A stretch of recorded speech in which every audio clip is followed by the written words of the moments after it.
श्री वल्लभाधीश की जय हो। श्री सुबोधनी जी में अपन ने छेल्ले जो श्लोक लियो थो वामे ये हतो के ठाकुर जी ने देखियो के यशोदा जी दौड़ते हुए आ रहे हैं, मतलब लकड़ी लेके हाथ में और दौड़ते हुए आ रहे हैं। तो ठाकुर जी ने देखी कि ये कहीं और अपराध ना कर देवे और इनके मन में दोष है, तो या समय इनको मुख देखनो भी उचित नहीं है और मुख दिखानो भी उचित नहीं है।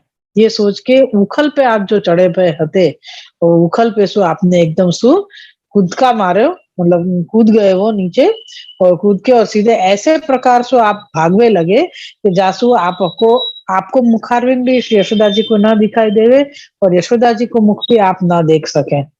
ऐसे प्रकार से आप एकदम भागवे लगे। पर जैसे जैसे यशोदा जी दौड़े तो उनने सु जो परिश्रम कियो, उनको जो शरीर जो एक तो भारी शरीर हतो, फिर भी मतलब उनने श्रम कियो ठाकुर जी को पकड़वे के लिए ने प्राप्त करवे के लिए। तो वहां ये भयो के श्रम करवे सु दोष की निवृत्ति हो गई।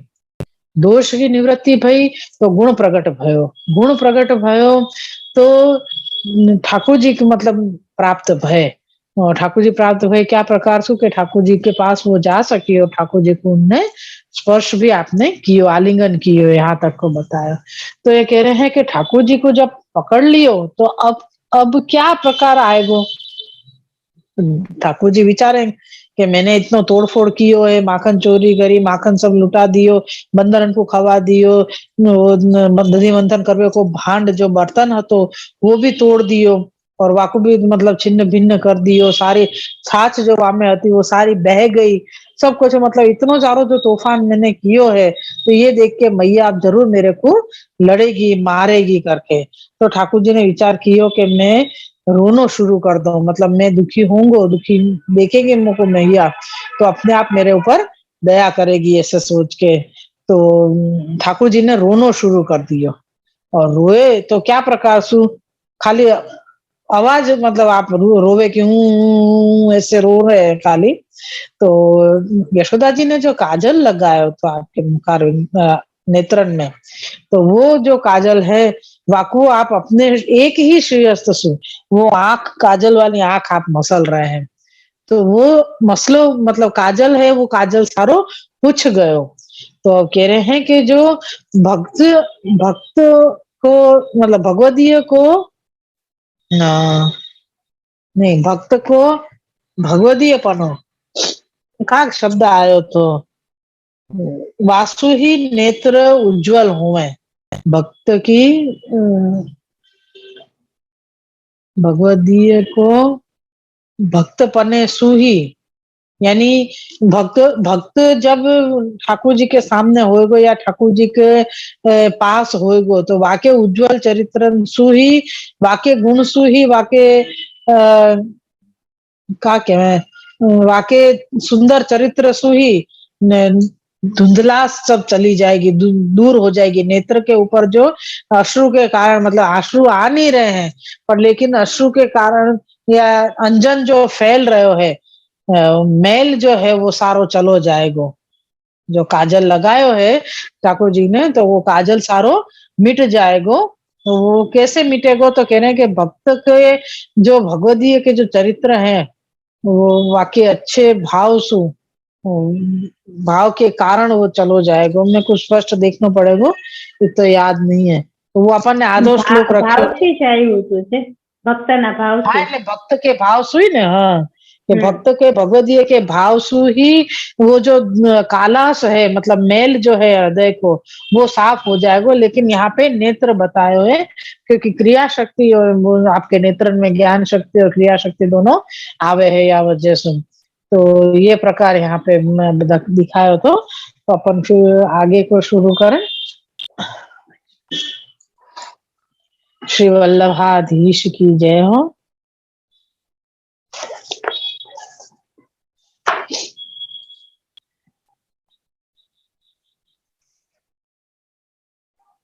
श्री कृष्णाय नमः, श्री गोपीजन वल्लभाय नमः, श्री चरण कमलेभ्यो नमः। श्रीमद् भागवत महापुराण श्रीमद वल्लभाचार्य जी विरचित श्री सुबोधनी जी की टीका 10वां स्कंद पूर्वार्ध में तामस प्रकरण को प्रमाण अवांतर प्रकरण में पंचम अध्याय अपनो चल रहे है और 10वें स्कंद के अनुसार अपन को ये 9वां अध्याय है और अपन को चल रहे है श्लोक 11वां और 11वें श्लोक में थोड़ी सी कारिका आचार्य जी ने दी थी यहाँ पे कि भगवान ने रुदन कियो तो वो कौन के लिए कियो, जैसे सामने वाले को मतलब असुरन को मोह हो जावे असुर को, और सत्पुरुषन के लिए भी कभी कभी सत्पुरुषन को भी मोह होवे या के लिए भी आप ऐसे रुदन वाली लीला करे हैं। तो यहाँ पे कह रहे हैं कि यहाँ पे तो सत्पुरुष ही सामने मतलब यशोदा जी हैं सामने, तो उनके लिए आपने यहाँ पर रोवे को वो कियो। हाँ देखो शब्द ऐसा सुंदर हतो कि एक ही हाथ से मसलने का भाव बताते हैं कि भगवदीय की भक्ति रूप क्रिया,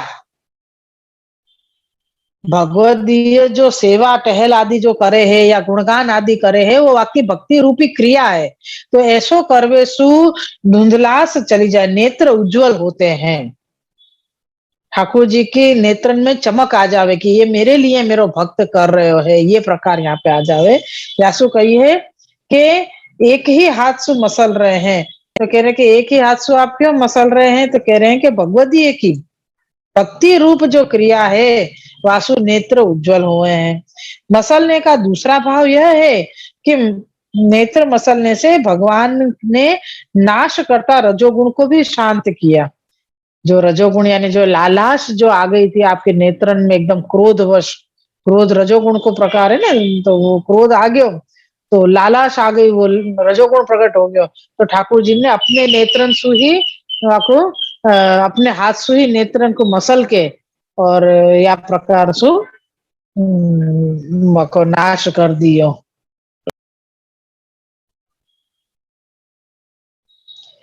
एक एक नेत्र को आपने वो कियो तो वासु आपके नेत्र उज्जवल, यानी भगवदीय की भक्ति रूपी जो क्रिया है वाको ठाकुर जी कैसे प्रकार से अंगीकार कर रहे हैं वो एक अपन को यहाँ पे दिखाई दिए कि अपन जो टहल कर रहे हैं ठाकुर जी की कृपा से, श्री वल्लभ की कृपा से, तो वो टहल को ठाकुर जी मतलब आपके जो स्वरूप है आपके नेत्रन को है वहां में मतलब आप अंगीकार करें इनके न के प्रसन्नता को एक चिन्ह है कि अपन ठाकुर जी के लिए जो भी कार्य हो तो अपने सु टहल ठाकुर जी कृपा सु, तो वासु ठाकुर जी अत्यंत प्रसन्न हो गए हैं कि अरे ये मेरे लिए कर रहे हो है यो करके। तो यह प्रकार को बताया। और दूसरा ये बताया कि रजोगुण जो प्रकट हो गयो तो जो यशोदा जी के ऊपर क्रोध आयो तो वासु जो रजोगुण प्रकट हो गयो तो वो दूसरे हाथ से मसल को दूसरा मतलब ये एक ही हाथ से मसल के आपने दोनों ही कार्य किए कि वो रजोगुण को भी आपने शांत कियो और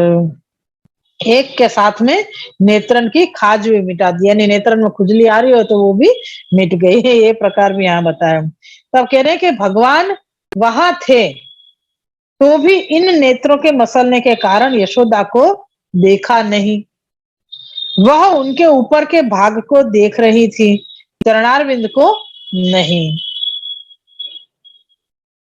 अब बहुत ही सूक्ष्म बात बता रहे हैं श्री आचार्य जी, आज्ञा कर रहे हैं कि ठाकुर जी नेत्र मसल रहे थे, यशोदा जी के पास तो आ गए, यशोदा जी ने पकड़ भी लिए ठाकुर जी को, फिर भी ठाकुर जी ने अपना मुख दोनों हाथ से दोनों श्रीहस्त से आपने अपनो नेत्रन को ढाक रखे हो, यूं समझो कि माँ यूं समझे कि मैं रो रहा हूं करके, तो आपने दोनों नेत्रन को आपने ढक रखे हो है दो श्रीहस्त से। तो कह रहे हैं इतना पास में होते भय भी ठाकुर जी ने यशोदा जी को देखियो नहीं, क्यों नहीं देखियो? अपन ने पहले देखियो ना कि यहाँ पे कि ठाकुर जी ने ऐसे प्रकार से भागे कि ठाकुर जी यशोदा जी को मुख नहीं देख सके और यशोदा जी ठाकुर जी को मुखारविंद देख नहीं सके। ऐसे प्रकार से ठाकुर जी बिना मुड़े यशोदा जी पीछे से आ रही है कि नहीं आ रही है और देखियो ही नहीं और आप भागवे लग गए वहां से, क्योंकि यशोदा जी के हृदय में दोष उत्पन्न भयो तो जा दोष के कारण अगर ठाकुर जी दोष रूप जो जीव हो उनके ऊपर दृष्टि नहीं करे तो यहाँ ये बता रहे हैं कि वो दृष्टि यासु आपने मुख अपनो नहीं रखियो वहां पे।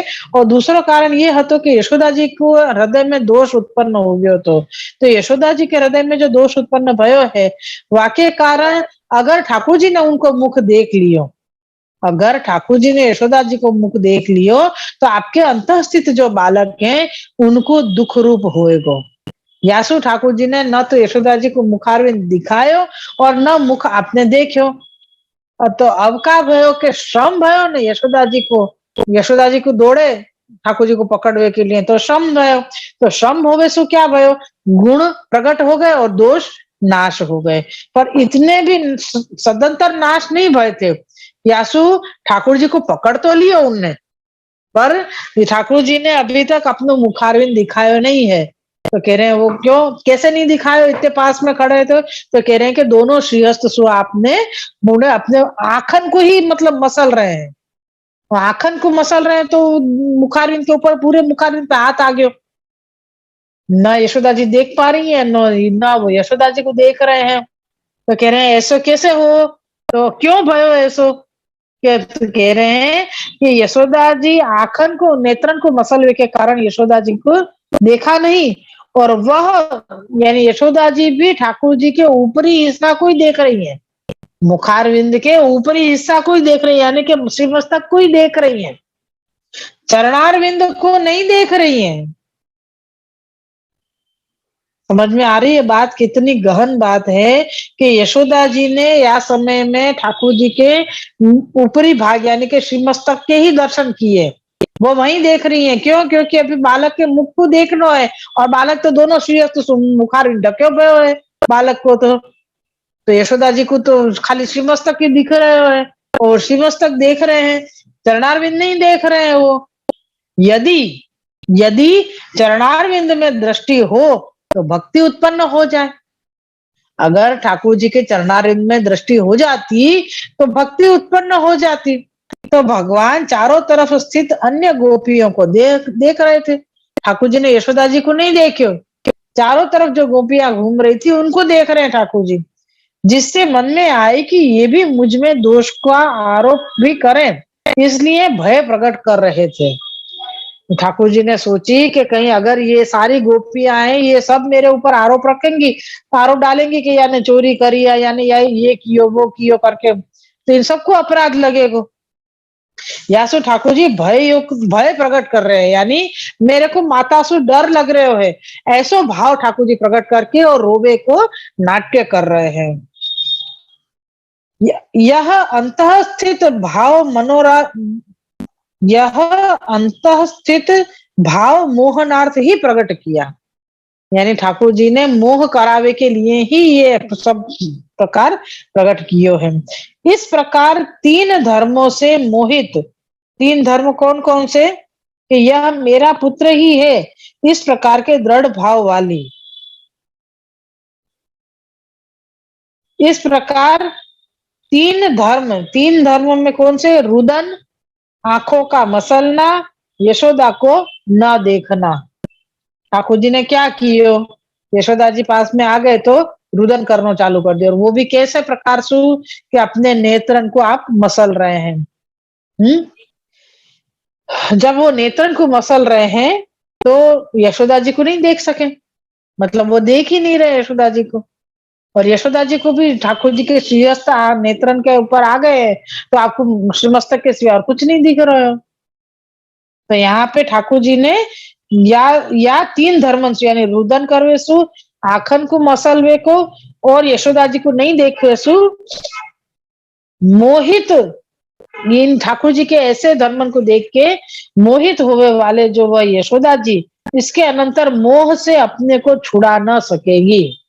यानी ठाकुर जी जान करके ऐसो मोह उत्पन्न कर रहे हैं ताकि ठाकुर जी के मोह में यशोदा जी आ जावे, और आगे की जो लीला ठाकुर जी को करनी है वो हमें यशोदा जी सहायक हो जावे। यहाँ कह रहे हैं कि ठाकुर जी ने जब रोनो, आंख मसलनो और यशोदा जी को नहीं देखनो ये प्रकार जब कियो, तब ये सारे धर्म जब प्रकट किए तब यशोदा जी को मोहित होना ही पड़े, वो मोहित हो गई। और वो अपने आप को मोह में से बाहर निकाल नहीं सकी। इसलिए ही यहाँ पे कह रहे हैं कि मोह के कारण यह भगवान है इस प्रकार का ज्ञान होगा नहीं, अथवा घर के कार्यों में अत्यंत आसक्त होने से पुत्रवत पूर्ववत विशेष प्रेम नहीं करेंगे। यानी अभी ठाकुर जी को याद सब में यूं नहीं करेंगे कि अरे मैं तेरे को अब नहीं लड़ूंगी, अब मैं ये नहीं करूंगी, वो नहीं करूंगी, ऐसो आपने नहीं कियो।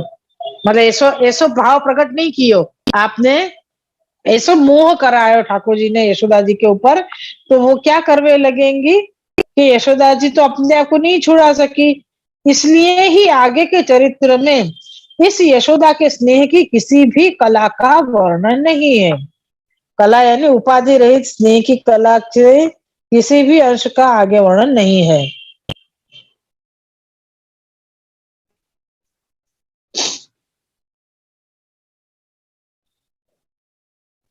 अब यहाँ पे बता रहे हैं 10वें स्कंद के 43वें अध्याय में 28वें श्लोक में दियो है, षण्मन्तय शरण्यवाश्राक्षित,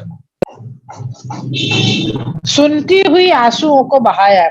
इसमें तो भगवान के गुणों का महात्म्य है, न कि यशोदा के स्नेह की कला का वर्णित है। यानी यहाँ पे ठाकुर जी के गुण को ही प्रकट हो रहे है कि ठाकुर जी ने क्या प्रकार से मोह उत्पन्न कियो, क्या प्रकार से यशोदा जी को देखियो नहीं, क्या प्रकार से उनने आसपास के गोपी जनन को देखियो, और ये सब या के लिए दिखायो कि यहाँ पे ठाकुर जी की कला को वर्णन है, यशोदा जी की कला को, स्नेह की कला को वर्णन नहीं है। जनन्युयन रतम प्राश्य, माता का लाया हुआ भोज्य आरोग्य के तत्कथा श्रवणोत्सुके, उसकी कथा के श्रवणार्थ उत्सुक ऐसे स्थलों पर रोहिणी के साथ होने से उसका भाव भी इसमें यशोदा में आ गया, यह बताया है। यानी यशोदा जी के हाथ से जो भोजन कर रहे हैं, ऐसे ही रोहिणी जी भी खूब प्रेम से आपके लिए सिद्ध करके भोजन वगैरह कराती थी। तो यहाँ पे यशोदा जी के साथ रोहिणी जी को भी समझ लेनो, ऐसो से आचार्य जी आज्ञा कर रहे हैं। तो नंदराय जी की ही मुख्यता है। इस प्रकार की यशोदा भगवान के सर्वांग संबंध त्याग कर हाथ से पकड़कर डराती हुई धमकाने लगी। यानी यहाँ पे ठाकुर जी के सर्वांग को दर्शन नहीं करते हुए, चरणारविंद को भी दर्शन नहीं करते हुए, केवल हाथ को पकड़ के यशोदा जी डरावे के लिए ठाकुर जी को धमकावे लगी। तो किसी प्रकार धमकाने लगी, इसको स्पष्ट करते हुए कहते हैं कि जैसे पामर मनुष्य अनिष्ट आगुरण करते हैं, मारने का उत्तम प्रकाश का मारूंगा, इस प्रकार के अनिष्ट शब्द कहते हैं। इस प्रकार की यशोदा भगवान के सर्वांग संबंध त्याग कर हाथ से पकड़कर डराती हुई धमकाने लगी। किस प्रकार धमकाने लगी, इसको स्पष्ट करते हुए कहते हैं कि जैसे पामर मनुष्य अनिष्ट आगुरण करते हैं, वैसे यह यशोदा भी इस प्रकार के आगुरण के संकल्प विचार करने लगी। इससे यह असत्यवादिनी है, इसका भी निरूपण वर्णन हो गया।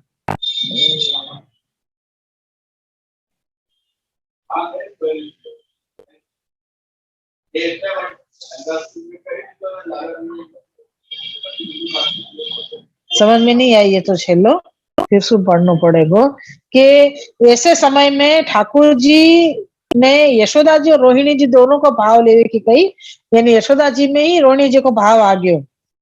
कौन से प्रकार में कि जहां यशोदा जी की कला को वर्णन नहीं है, यानी यशोदा तो या सब में यशोदा जी तो ठाकुर जी के ऊपर गुस्सा करवे के लिए, यानी ठाकुर जी को धमकावे के लिए या बकत चेष्टा कर रही हैं। तो यहाँ पे ठाकुर जी की कला को वर्णन है, न कि यशोदा जी की। तो यशोदा जी और रोहिणी जी दोनों को कला को वर्णन नहीं है यहाँ पे। तो नंदराय जी की मुख्यता है। इस प्रकार यशोदा भगवान के सर्वांग संबंध त्याग कर हाथ से पकड़कर डराती हुई धमकाने लगी। किस प्रकार धमकाने लगी, तो इसको स्पष्ट करते हुए कहते हैं कि जैसे पामर मनुष्य अनिष्ट अनिष्ट जागरण यानी पराक्रम अपनो पराक्रम और शक्ति बतायो करे, वैसे यहाँ पे भी यशोदा भी इस प्रकार के आगुरण के संकल्प विचार करने लगी। यानी यशोदा जी भी ये समझने लगी कि जहाँ प्रकार सु एक पामर यानी जो पापी जीव होवे वो अपनो कैसो भी अनिष्ट होवे फिर भी वो अपनो पराक्रम बतावे कि नहीं मैं तो ये करके ही बताऊंगा, नहीं ये करूंगा वो करूंगा, ऐसे करके अपनी बड़ाई करते रहे या अपने शक्ति को प्रदर्शन करते हुए। तो वैसे ही यहाँ पे भी यशोदा जी को भी यही प्रकार बतायो कि यशोदा भी इस प्रकार से के आगुरण के संकल्प विचार करने लगी। यानी यशोदा जी भी ये विचार करने लगी कि अब मैं या को क्या सजा दूं, ये जो मेरा बालक है या प्रकार से यानी भांड भी फोड़ दियो और मक्खन भी खा लियो, खवा दियो बंदरन को, वो सब भी ढोल फोल कर दियो, तब मैं या को क्या प्रकार की सजा दूं। ये सोचते भाई अपनो मतलब अपनो वर्णन अपनो अपनी ताकत बता रहे हैं गए ना कि ठाकुर जी को भी कोई ताकत से नहीं पकड़ सके। यहाँ तो प्रेम स्नेह भाव होवे तभी ठाकुर जी बंधावे। तो ये प्रकार यहाँ पे बतायो। इस प्रकार आगुरण के संकल्प यानी उनके संकल्प विचार करने लगी, इससे यह असत्यवादिनी है इसका भी निरूपण हो गया। यानी श्री यशोदा जी या सब में झूठ बोल रहे हैं, असत्यवादिनी यानी सत्यवादिनी नहीं होनो, तो इसका भी यहाँ पे मतलब वर्णन हो गया। ये अपना 11वां श्लोक यहाँ पे पूरा भयो है। श्री वल्लभाधीश कीजिए। 12वां श्लोक के पहले आभास है, ततः किम कृतवती त्याकांक्षाया महत्यक्त्वा यष्टिमिति। आभासात है तदनंतर यशोदा ने क्या किया, इस आकांक्षा यानी अभिलाषा की पूर्ति के लिए निम्न श्लोक कहते हैं। यहाँ पे क्या है, अभी यह समय अपन के ठाकुर जी को जो दधी भांड को फोड़नो और माखन चुरानो वो सारो क्रम चल रहे है। तो हमें यशोदा जी बलदेव जी सब बालक ये सब कोई या प्रकार से कहीं आसपास में रहे, ऐसो ठाकुर जी ने नहीं रखियो कि ठाकुर जी ने खाली यशोदा जी को और आप स्वयं अकेले यही रहे, तो ही वो आगे को लीला जो है वो आप कर सकेंगे। जो अमलाजुन भंजन आपको करना है बाकी लिए सारी तैयारी ठाकुर जी कर रहे हैं।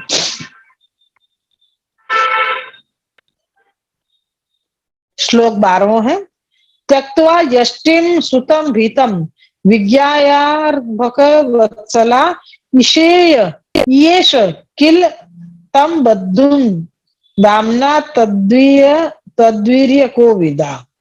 यशोदा जी अब क्या करेंगे, अगर अपनी अपनी ताकत बताने के लिए क्या करेंगी कि मैं तेरे को अब देख मैं तेरे को क्या सबक सिखाऊं या देख मैं अब क्या करूं, तो माने नहीं हमारा कहनो, ये वो सब कछु आप मतलब विचार करके और बालक श्री कृष्ण को सजा भी देंगे। श्लोकार्थ है, पुत्र पर प्रेम करने वाली भगवान के वीर्य को न जानने वाली और यशोदा ने अपने पुत्र को भयभीत समझकर लकड़ी फेंक दी और उनको रज्जू से बांधने की इच्छा की। अब यहाँ पे क्या भयो कि ठाकुर जी के सामने यशोदा जी लकड़ी लेके आई तो ठाकुर जी ने विचार किया कि अब मैं भाग तो सकूं नहीं आंसू, तो क्या करवे को, तो भयभीत होके आपने बतायो। और भयभीत जहां देखे यशोदा जी ने अपने बालक कृष्ण को, तो उनने क्या किया कि हाय हाय ये तो बहुत भयभीत हो गई, तो बहुत डर गए, तो झट से लकड़ी फेंक दी और उनको रज्जू यानी कि रस्सी से बांधने लगी।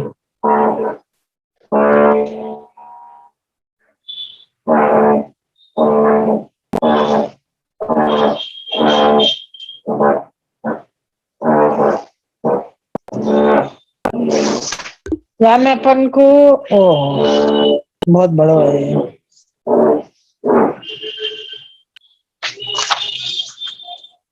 आगे के श्लोक में अपन को ये समझने को है कि ठाकुर जी ने मतलब क्या प्रकार से मोह करायो श्री यशोदा जी को, और मोह के कारण ही आगे की सारी लीला को आपने व्यवस्थित रीत से आपको सारो चरित्र मतलब आगे जो श्रम आपको होएगो, जो कि आप खेल खेल में ही उखल दोनों वृक्षण के नीचे से ले लेंगे, तो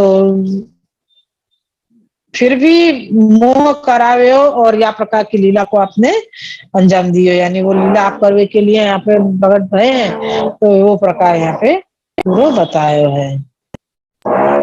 श्री वल्लभाधीश की जय हो।